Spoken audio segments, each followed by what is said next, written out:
Les démons nés humains sont des êtres sataniques dotés d'un corps humain.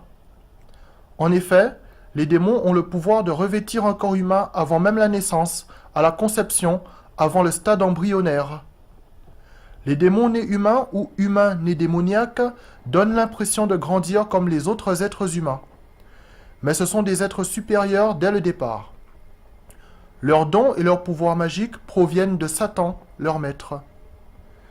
Les démons nés humains sont présents dans toute la société et dans tous les corps de métier. Ils sont absolument nombreux dans la sphère médiatique, sur Internet, particulièrement dans la musique, le cinéma, la comédie, les vidéos sur Internet, le journalisme, la pornographie et bien sûr la politique, car les idéologies sataniques véhiculées par ces corps de métier influent sur les masses. Les démons nés humains ou démons sous apparence humaine ont un accès rapide à la célébrité, de par leur statut de démon. Par exemple, ils peuvent manipuler de manière paranormale leur nombre de vues sur Internet et leur visibilité. Les démons nés humains sont reconnaissables par ce qu'ils mettent en avant, et ce qu'ils mettent en avant est systématiquement contraire à la parole de Dieu. Déviance sexuelle, débauche sexuelle, pédophilie, alcoolisme, consommation de drogue, violence, amour de l'argent, starification, célébrité, vedette, star, people, ce qui correspond à de l'idolâtrie contraire à la parole de Dieu. Les humains qui pratiquent ces choses et qui ne se repentent pas iront en enfer, et c'est principalement l'objectif des démons nés humains, amener avec eux les âmes humaines en enfer, sachant que leur sort est scellé. Les démons nés humains ont été évoqués dans la Bible. En effet, les Néphilim étaient des démons nés humains, des géants issus d'accouplement entre des démons et des femmes. Les géants Néphilim sont morts, ne disposant que d'une vie humaine. Beaucoup parmi ces géants ont péri durant le déluge des eaux à l'époque de Noé. Mais les démons, en tant qu'esprits, sont évidemment restés en vie. Ils ont traversé le temps, les époques, les âges. Beaucoup de figures historiques importantes sont des démons nés humains.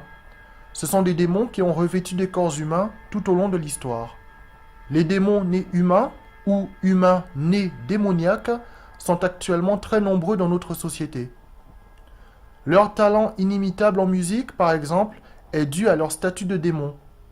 C'est pourquoi ils créent des complexes et des frustrations chez les êtres humains normaux qui n'arrivent pas à atteindre leur niveau, leur talent, leurs connaissances.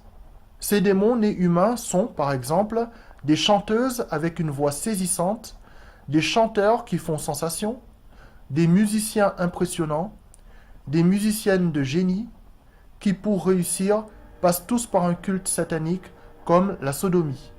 Ils en font d'ailleurs la promotion.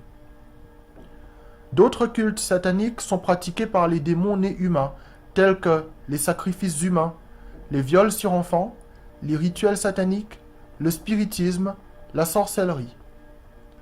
Dans le monde du spectacle, dans la politique, dans l'industrie musicale, dans le jazz par exemple, l'humiliation sodomite est répandue.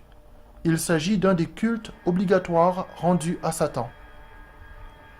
Comme cela a été dit, les démons nés humains ou humains nés démoniaques sont des êtres sous apparence humaine qui créent la frustration chez les êtres humains normaux. En effet, étant dotés de talents et de connaissances supérieures à celles des humains normaux, ils obtiennent de ces derniers une vénération et un culte de la personnalité, dans les médias, sur Internet et lorsqu'ils sont sur scène. L'existence de ces démons nés humains est dévoilée sur Internet. Certains leur donnent le nom de reptiliens, de clones, d'extraterrestres ou d'aliens.